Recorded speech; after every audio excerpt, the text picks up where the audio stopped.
Wabarakatuh. Perkenalkan, nama saya Andra Ibrahim Ridha Nasrullah dari kelas 11 TKRO 1 absen 20. Berikut ini saya akan menjelaskan tentang sistem penerangan, perawatan sistem penerangan serta sistem perawatan AC pada kendaraan sistem penerangan. Materi kelistrikan akan mengurai secara mendalam terkait sistem penerangan dan panel instrumen pada mobil. Sistem penerangan adalah instalasi dari berbagai rangkaian penerangan pada kendaraan atau semua sistem kelistrikan pada bodi kendaraan yang bertujuan untuk menjamin keamanan dan kenyamanan saat berkendara. Tujuan utama sistem penerangan secara umum sebagai pencahayaan saat pagi atau malam hari, akan tetapi menurut fungsi sistem penerangan adalah sebagai penerangan pada kendaraan untuk memberikan tanda-tanda kepada pengendara lain. Misalnya pada saat akan membelok maupun akan berhenti sehingga pengendara lain lebih aman dan tahu. Selain itu juga untuk memberikan indikator pada pengendara, contoh lampu tanda belok kanan atau kiri sudah menyala, kondisi bahan bakar masih banyak atau sudah habis, dan lain-lain. Di samping itu juga untuk menambah kenikmatan saat berkendara. Macam-macam sistem penerangan pada mobil. 1. Headlamp. Lampu kepala adalah sistem penerangan utama mobil yang berfungsi untuk menerangi jalan raya agar pengemudi mobil bisa jelas melihat arah jalan. Ada 2 lampu pada headlamp, yakni lampu dekat, lampu jauh. Lampu dekat memiliki jangkauan cahaya lebih pendek, lampu jauh memiliki jangkauan cahaya lebih jauh. Kedua-duanya dipakai dalam kondisi yang berbeda. Lampu dekat digunakan pada daerah pemukiman yang ramai, sementara lampu jauh digunakan saat mobil melintasi daerah sepi dan cepat, seperti jalan tol. 2. Fog lamp. Fog lamp pada dasarnya sama seperti lampu kepala, namun lampu ini diletakkan di bagian bumper bagian bawah agar berdekatan dengan jalan. Ini sesuai dengan fungsinya. Lampu kabut ditujukan untuk menembus kabut yang menyelimuti jalan. Sehingga meski intensitas lampu tidak seterang lampu kepala, tapi karena letaknya berdekatan dengan permukaan jalan, maka lampu ini mampu menembus kabut hingga menambah jarak pandang hingga beberapa meter. Lampu kabut juga tidak hanya ada di bumper depan untuk mobil-mobil berstandar global sudah dilengkapi dengan rear fog lamp. Fungsinya hampir sama, namun lampu ini hanya berfungsi menunjukkan ke pengemudi di belakang bahwa ada mobil di depannya, sehingga meski jalan tertutup kabut, tabrakan bisa terhindari. Ketiga, daytime running light merupakan lampu yang digunakan untuk menandai sebuah mobil agar terlihat lebih jelas oleh pengendara sama lain. Sesuai namanya, lampu ini dihidupkan di siang hari. Seperti yang kita ketahui, di Indonesia sepeda motor wajib menyalakan lampu utama di siang hari. Namun di luar negeri sudah mewajibkan mobil untuk menyalakan lampu di siang hari. Tujuannya untuk mengurangi angka kecelakaan lalu lintas, tapi apabila kita nyalakan lampu utama maka akan ada pemborosan energi. Karena lampu siang hari tak perlu terang asal terlihat bersinar, sehingga dibuat satu lampu khusus berdaya rendah yang dilakukan di siang hari. 4. Turn signal lamp atau lampu sein berfungsi sebagai penanda bahwa mobil akan belok ke arah tertentu. Tujuan lampu sein adalah untuk menghindari miskomunikasi antar pengemudi di persimpangan jalan, sehingga terjadi tabrakan. Mengapa lampu sein berkedip? Kedipan pada lampu sein sebenarnya ditujukan untuk menangkap fokus siapapun yang melihatnya. Karena secara psikologis kita akan lebih tertarik pada sesuatu yang dinamis, sehingga meski lampu sein ukurannya kecil, pengguna jalan bisa langsung menangkap sinyal bahwa ada kendaraan yang akan belok. 5. Stop lamp. Stop lamp adalah lampu penanda yang digunakan untuk menunjukkan ke mobil di belakang bahwa ada kendaraan di depannya. Lampu ini akan bersinar berwarna merah saat lampu DRL dinyalakan, disebut sebagai stop lamp karena lampu ini akan bersinar lebih terang ketika rem diinjak. Hal ini secara otomatis meningkatkan kewaspadaan pengguna jalan di belakangnya, sehingga kecelakaan juga bisa dihindari. 6. Reverse light. Lampu mundur merupakan lampu penanda yang menunjukkan bahwa mobil akan berjalan mundur. Lampu mundur ini memiliki sinar yang kuning tapi lebih bening dibandingkan lampu kepala. Lampu mundur akan hidup secara otomatis ketika tuas transmisi diposisikan pada posisi R atau mundur. 7. Hazard. Lampu hazard atau lampu tanda bahaya adalah lampu yang menunjukkan sebuah mobil sedang berada pada kondisi darurat sehingga menginformasikan ke pengguna jalan lain untuk berhati-hati dan memberi prioritas ke mobil tersebut. Lampu ini pada dasarnya satu rangkaian dengan lampu sen, hanya saja ada kontrol lampu tipe terpisah. Sehingga untuk menyalakan ini kita perlu menekan saklar berbentuk segitiga merah. Keempat, 8. Lampu plat nomor adalah lampu yang digunakan untuk menyinari bagian plat nomor mobil. Biasanya ini ada di bagian plat nomor belakang. Saklar lampu plat nomor juga ikut saklar lampu utama. Sehingga apabila headlamp dihidupkan, lampu ini akan menyala secara otomatis. Ke-9, kabin LED. Kita tidak bisa melupakan bagian penerangan interior. Di sini terdapat satu lampu dengan intensitas cahaya kecil yang terletak di bagian langit mobil.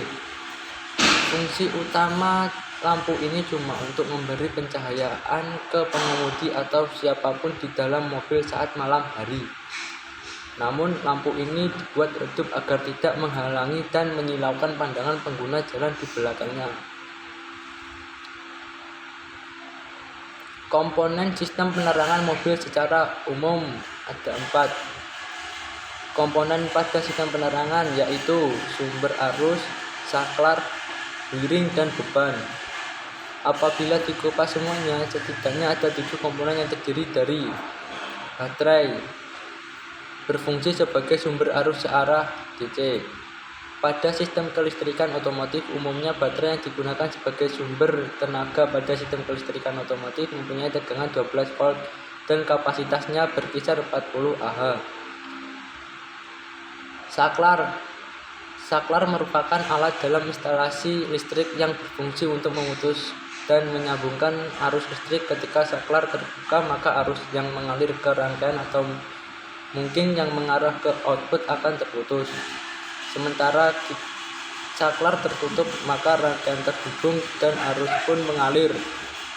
Fuse atau sekring merupakan salah satu komponen elektronika yang sering dipakai pada kendaraan yang berfungsi untuk memutuskan hubungan ketika terjadi hubungan singkat atau dapat disebabkan karena kelebihan arus yang mengalir, sehingga arus listrik tidak akan mengalir. Fuse sendiri juga disebut sebagai komponen pengaman karena fungsinya tadi. Misalnya jika terjadi kelebihan arus, maka fuse akan putus sehingga komponen lainnya tidak akan rusak karena arus yang berlebih. Fuse bearing merupakan sebuah komponen listrik pada kendaraan yang memiliki bentuk hampir menyerupai sekring. Hanya saja untuk komponen yang satu ini dibuat dengan kemampuan yang jauh lebih baik. Karena kapasitas arus maksimum yang biasa dilewati cukup tinggi. Fungsi fuse bearing pada kendaraan yaitu sebagai komponen pengaman sistem kelistrikan kendaraan, sehingga saat ada hubungan pendek atau korsleting tidak akan berpengaruh pada beban. Fungsi relay pada mobil sebagai salah satu komponen untuk mengalirkan saluran listrik yang besar dan dikendalikan dengan arus listrik lebih kecil.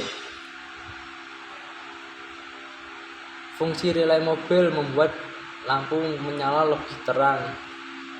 Seperti yang sudah disampaikan kepada kalian semua, Jika relay pada mobil memiliki cukup banyak sekali fungsinya. Salah satunya ialah membuat lampu utama pada mobil akan memancarkan cahaya lebih terang. Hal tersebut dikarenakan pada komponen yang terdapat pada relay menguatkan daya listrik. Dengan adanya relay memang sangat membantu sekali, terutama untuk sektor pencahayaan yang lebih terang. B. Mengurangi hambatan arus atau menaikkan arus. Relay pada mobil memang memiliki tugas yang sangat penting, bahkan tidak hanya untuk membantu memberi cahaya lebih terang pada lampu saja. Dengan adanya komponen yang satu ini, pastinya arus listrik yang dikeluarkan pada aktif dan masuk ke lampu atau beberapa part yang membutuhkan listrik. Daya yang akan masuk pada lampu atau bagian lainnya tidak berkurang atau melemah, sehingga semua bagian yang teralir listrik akan bekerja dengan sempurna. C. Melindungi saklar.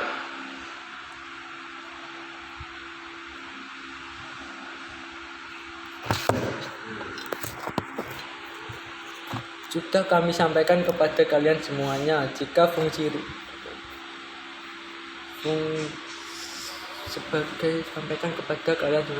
relay pada mobil memang sangat banyak sekali untuk sebuah mobil. Selain dapat menghasilkan cahaya, lampu sangat terang. Relay pada mobil juga memiliki fungsi lainnya yang harus kalian ketahui. Salah satunya sebagai pelindung saklar atau switch dari panas mesin mobil yang dihasilkan pada saat dijalankan. Selain itu juga dapat mencegah terjadi saklar meleleh karena panas. D. Menjadi saklar dalam memiliki sebuah mobil. Kita semua memang perlu mengetahui beberapa part yang sangat penting dan juga memiliki peran sangat berpengaruh. Sedangkan untuk cara kerja relay sebagai saklar ialah pada bagian kumparan akan menghasilkan magnet yang sedang dialiri listrik. Oleh sebab itu kita semua harus wajib mengetahui fungsi relay pada mobil, sehingga kalian semua akan lebih memperhatikan dengan komponen yang satu ini. Saklar jadi awet. Tidak hanya melindungi saklar dari panas dan pasti tidak meleleh, relay juga akan memperpanjang waktu saklar meski dialiri dengan daya listrik yang besar. Namun bila kita sering mengabaikan dan anggap remeh, pastinya akan berdampak buruk pada mobil kalian semuanya, seperti cepat rusak atau leleh. Namun semua itu juga tergantung dari kita sendiri, bagaimana cara menggunakannya atau juga bagaimana cara merawatnya. Wiring harness adalah salah satu komponen kendaraan yang merupakan serangkaian kabel atau sirkuit yang digabungkan dalam satu rangkaian yang berfungsi untuk mengalirkan arus listrik atau sinyal dalam suatu kendaraan.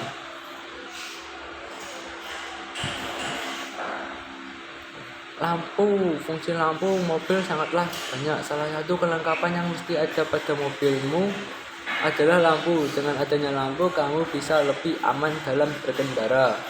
Bahkan di tengah malam dan hujan deras, lampu mobil sangatlah kita butuhkan. Ternyata setiap mobil tidak hanya dilengkapi dengan satu lampu. Hal ini dikarenakan selain sebagai penerangan, lampu juga berfungsi sebagai pemberi isyarat untuk menunjang keselamatan berkendara.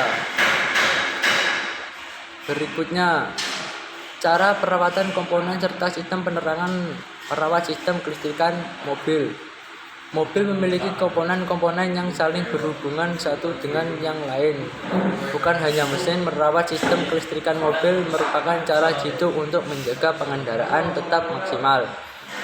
Dibandingkan perawatan mesin, pengecekan komponen kelistrikan seringkali terlupa setelah melakukan perjalanan jauh. Tindakan preventif untuk perawatan dan pencegahan kerusakan memang sangat diperlukan karena komponen elektrikal dan pengapian sangatlah rentan terkena arus benda atau terbakar. Untuk merawat sistem kelistrikan mobil ada beberapa hal yang perlu diperhatikan, yaitu 1. Perhatikan kondisi kabel dan soket. Pertama, mulailah dari kabel busi, kabel distributor dan lainnya. Lapisan kabel yang terkelupas atau sobek sangat berpotensi menghasilkan hubungan arus pendek hingga membuat mobil-mobil tiba-tiba terbakar.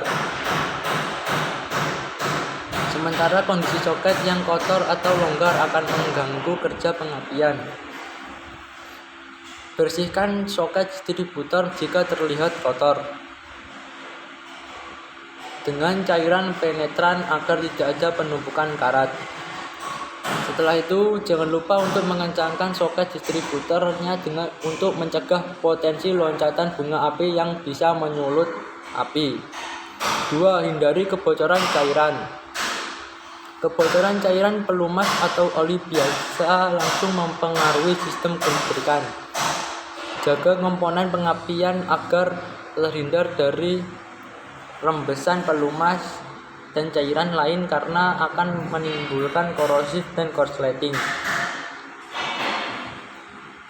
Periksa kondisi komponen pengapian, selalu terhindar dari air apabila berkendara di musim hujan. Bahkan usahakan untuk tidak menerobos genangan air yang bisa membuat air masuk ke ruang mesin dan akan membasahi komponen pengapian seperti kabel dan soket. 3. Rawat baterai secara teratur secara berkala. Periksa dan bersihkan baterai serta kabel baterai. Korosi akan menumpuk di bagian kabel baterai Anda. Sebaiknya periksa baterai dan kabel sebulan sekali untuk memastikan tidak ada penumpukan korosi. Berikut cara membersihkan tiang dan kabel baterai.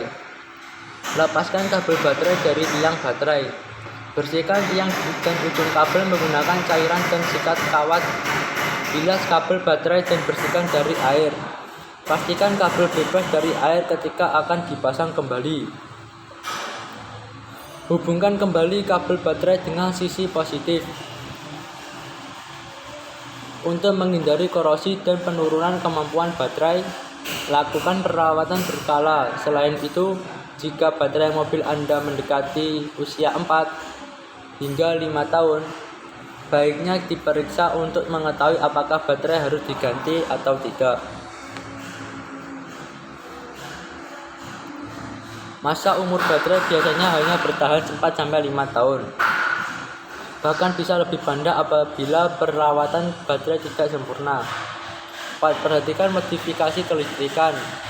Karena sebuah kabel dan sistem kelistrikan kendaraan saling terhubung satu sama lain, kesalahan pada satu titik akan berdampak besar pada seluruh sistem. Tidak ada salahnya jika Anda ingin melakukan modifikasi yang berhubungan dengan kelistrikan mobil, seperti penambahan stereo atau lampu, tapi pastikan untuk melakukan pengerjaan dengan teliti. Meskipun menambah semarak mobil, jangan modifikasi kelistrikan mobil sembarangan. Selain itu, jangan asal pasang aksesoris pengapian yang bisa berakibat fatal terhadap sistem kelistrikan mesin dan kendaraan. Jika ingin melakukan perubahan, jangan ragu untuk mendatangi bengkel modifikasi terpercaya di dekat Anda. Yang terpenting dari merawat sistem kelistrikan mobil adalah perawatan berkala dan memperhatikan kerusakan sekecil apapun sebelum bertambah besar yang akhirnya bisa merugikan Anda. Karena sistem kelistrikan erat kaitannya dengan korsleting hingga kebakaran, perawatan diharapkan lebih berhati-hati dan detail untuk seluruh komponen listrikan. 5. Perhatikan fuse. Fuse yang tidak terpasang dengan benar akan menyebabkan fuse meleleh. Jika fuse meleleh, kita bisa mengganti fuse yang baru sesuai spesifikasi dengan memperhatikan ukuran.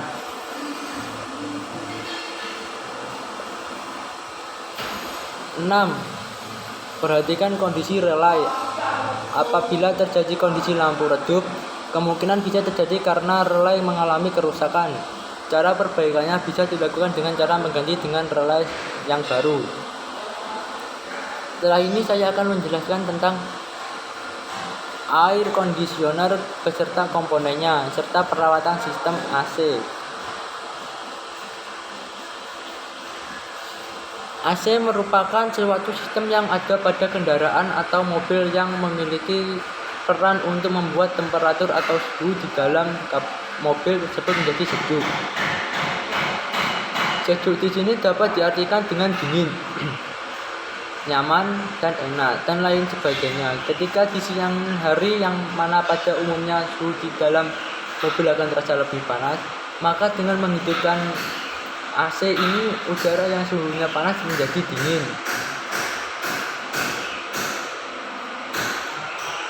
Fungsi AC sebagai pengontrol temperatur atau suhu. Ketika di perjalanan dan turun hujan, maka udara di dalam kendaraan akan lembab, di mana akan membuat kondensasi atau adanya embun-embun pada kaca yang akan mengganggu pandangan pengemudi terhadap jalan. Kondensasi ini dapat dikurangi dengan menghidupkan AC karena AC akan mengurangi kelembapan dan mempertahankan suhu udara di dalam ruangan pada tingkat yang menyenangkan. Selain itu, udara yang dikeluarkan oleh AC merupakan udara yang benar-benar kering dan bersih. Fungsi AC yang kedua adalah untuk mengontrol kelembapan di dalam mobil. Sistem AC akan meniupkan udara yang telah melalui filter AC. Oleh saringan AC ini, udara akan dibersihkan dari kotoran debu, partikulat, dan sebagainya. Sistem AC juga akan menjaga sirkulasi udara pada ruangan mobil kendaraan berjalan dengan baik. Ini merupakan fungsi yang ketiga dan keempat, yaitu mengontrol sirkulasi udara dan juga untuk menunirkan udara. Lalu sebenarnya apa fungsi AC? Kami akan menyebutkan beberapa fungsi AC mobil. Fungsi AC jadi dapat kita simpulkan bahwa AC memiliki 4 fungsi yang akan meningkatkan kenyamanan ketika berkendara, yaitu 1. Mengontrol temperatur, 2. Mengontrol sirkulasi udara, 3. Mengontrol kelembapan, 4. Memurnikan udara. Setelah itu saya akan menjelaskan tentang jenis-jenis komponen AC. 1. Kompresor pada sistem AC. Kompresor berfungsi sebagai pompa yang berguna untuk mensirkulasikan refrigeran pada sistem. Refrigeran akan dihisap oleh kompresor, kemudian refrigeran akan ditekan oleh kompresor untuk bersirkulasi ke seluruh sistem. Refrigeran yang keluar dari kompresor akan memiliki tekanan yang tinggi, berbentuk gas, bertemperatur tinggi. Kompresor sendiri pada sistem AC terdapat beberapa tipe, yaitu tipe reciprocating dan tipe rotary. Pada kompresor tipe reciprocating dibagi lagi menjadi 2, yaitu tipe Swales dan tipe crank. Sedangkan untuk kompresor tipe rotary adalah menggunakan jenis stroke fan. Pada kompresor AC terdapat kopling magnet yang berfungsi untuk menghubungkan dan memutuskan putaran mesin ke kompresor. Ketika AC on, maka kopling magnet akan menghubungkan putaran mesin ke kompresor, dan ketika AC off, maka putaran dari mesin akan terputus sehingga tidak terhubung ke kompresor. 2. Kondensor pada sistem AC. Kondensor berfungsi untuk mendinginkan gas refrigeran atau freon yang memiliki tekanan tinggi dan temperatur tinggi setelah melewati kompresor. Pada kondensor, refrigeran akan mengalami proses kondensasi yang menyebabkan terjadinya perubahan bentuk refrigeran dari bentuk gas menjadi bentuk cair. Semakin besar panas yang dikeluarkan oleh kondensor, maka semakin baik pula efek pendinginan pada evaporator. 3. Receiver dryer. Setelah refrigeran atau freon melewati kondensor, maka akan menuju ke receiver dryer. Fungsi receiver dryer pada sistem AC adalah untuk menyaring kotoran dan menyerap air yang terbawa oleh refrigeran. Pada receiver dryer terdapat 2 komponen, yaitu filter dan desikan. Filter pada receiver dryer berfungsi sebagai untuk menyaring kotoran yang terbawa oleh refrigeran, sedangkan untuk desikan pada receiver dryer berfungsi untuk menyerap air yang terbawa oleh refrigeran. Kenapa air tidak boleh ada di sistem AC? Karena jika pada sistem AC terdapat air, maka air tersebut dapat membeku di expansion valve, sehingga akan mengganggu kinerja dari sistem AC. Karena es tersebut akan menghalangi atau menutupi saluran-saluran pada expansion valve. Pada receiver dryer juga dilengkapi dengan shake glass kaca pengintai yang berfungsi untuk melihat jumlah refrigeran yang ada pada sistem AC selama sistem AC bekerja. 4. Katup ekspansi atau expansion valve. Setelah refrigeran melewati receiver dryer, maka selanjutnya refrigeran akan dikirim ke expansion valve atau katup ekspansi. Katup ekspansi pada sistem AC berfungsi untuk mengkabutkan refrigeran. Cairan refrigeran dari receiver dryer akan menuju ke katup ekspansi, dan pada katup ekspansi di dalamnya terdapat lubang-lubang kecil, sehingga ketika refrigeran melewati lubang orifice ini, refrigeran akan berubah bentuk dari air menjadi kabut. 5. Evaporator. Setelah refrigeran melewati katup ekspansi, maka selanjutnya akan menuju ke evaporator. Evaporator pada sistem AC memiliki fungsi kebalikan dari komponen kondensor. Fungsi dari evaporator yaitu untuk menyerap panas. Refrigeran yang melewati evaporator ini akan menyerap panas dari udara yang dihembuskan oleh komponen blower, sehingga udara yang dihembuskan oleh blower setelah melewati evaporator akan bersuhu dingin. Karena refrigeran tadi menyerap panas dari udara, maka bentuk refrigeran setelah keluar dari evaporator akan berubah dari yang berbentuk partikel-partikel kecil menjadi gas. 6. Kipas kondensor. Kipas kondensor berfungsi untuk mengembuskan udara melewati kondensor, sehingga terjadi proses penyerapan panas di kondensor. 7. Blower. Blower berfungsi untuk mengembuskan udara melewati evaporator, dan kemudian udara yang telah melewati evaporator akan dikirim ke dalam ruangan mobil. 8. Refrigeran atau freon merupakan zat yang sangat mudah menguap, dan fungsi dari refrigeran adalah sebagai penghantar panas di dalam sirkulasi sistem AC. 9. Kontrol panel. Kontrol panel pada sistem AC berfungsi untuk mengontrol suhu dan mengontrol aliran udara yang akan masuk ke dalam ruangan mobil dengan cara menekan tombol dan menggeser tuas yang mengatur aliran udara. Kemudian itu saya akan menjelaskan tentang cara merawat sistem AC.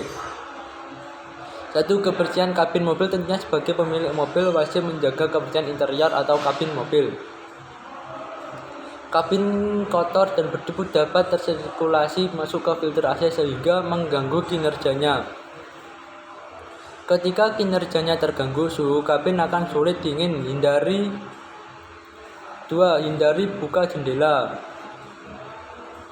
Jika menyalakan AC, jangan membuka jendela. AC mobil tidak dirancang untuk mendinginkan ruang yang besar, apalagi jika jendela terbuka. Maka suhu dinginnya akan terbuang sia-sia. 3. Jangan merokok. Jika ingin merokok di dalam mobil, sebaiknya matikan AC dan bukalah jendela. Tujuannya agar asap dan nikotin rokok tersebut keluar dan tidak menempel di kabin mobil. Pasti sisa dari rokok yang menempel di kabin akan berbahaya bagi pengemudi dan juga penumpang. 4. Bersihkan kondensor AC mobil. Usahakan melakukan perawatan berkala pada bagian kondensor AC. Bersihkan juga kondensor saat mencuci mobil untuk membuang debu dan kotoran yang menempel, yang dapat menyebabkan kebocoran dan korosi. 5. Bersihkan filter kabin. Jangan lupa untuk selalu merawat dan membersihkan filter kabin. Jika memang sudah dianjurkan untuk ganti, sebaiknya lakukanlah pergantian filter kabin secara berkala. 6. Jangan mematikan AC dalam waktu lama. Hingga kini masih banyak pemilik mobil yang percaya bahwa menyalakan AC adalah pemborosan bahan bakar. dan tidak menggunakannya dalam jangka waktu lama, anggapan itu justru membuat AC cepat rusak. Dengan lama tidak aktif maka selang dan AC menggiring, akibatnya cepat getas. Jika tidak ingin menggunakan AC saat berkendara demi penghematan bahan bakar atau alasan lain, maka sebaiknya sering melakukan pemanasan. Hidupkan AC selama 10 menit minimal seminggu sekali. Agar semua sistem di AC berfungsi. 7. Opaskan dengan benar. Kesalahan paling sering dilakukan adalah menyalakan AC ketika suhu dalam kabin sedang panas-panasannya selesai terparkir di bawah paparan matahari. Sebaiknya buang dulu suhu panas tersebut. Suhu panas menyebabkan AC mobil harus bekerja lebih lama untuk mendinginkan suhu kabin. 8. Lakukan servis berkala. Yang terakhir, bila memang sudah waktunya lakukan servis berkala pada AC, lakukan servis berkala maksimal tiap 6 bulan sekali. Jangan lupa ganti parts pada sistem AC jika memang sudah waktunya. Dengan melakukan perawatan, umur AC mobil akan lebih panjang dan suhunya tetap dingin. Berikut ini yang dapat saya sampaikan. Jika ada salah kata, saya meminta maaf. Terima kasih. Wassalamualaikum warahmatullahi wabarakatuh.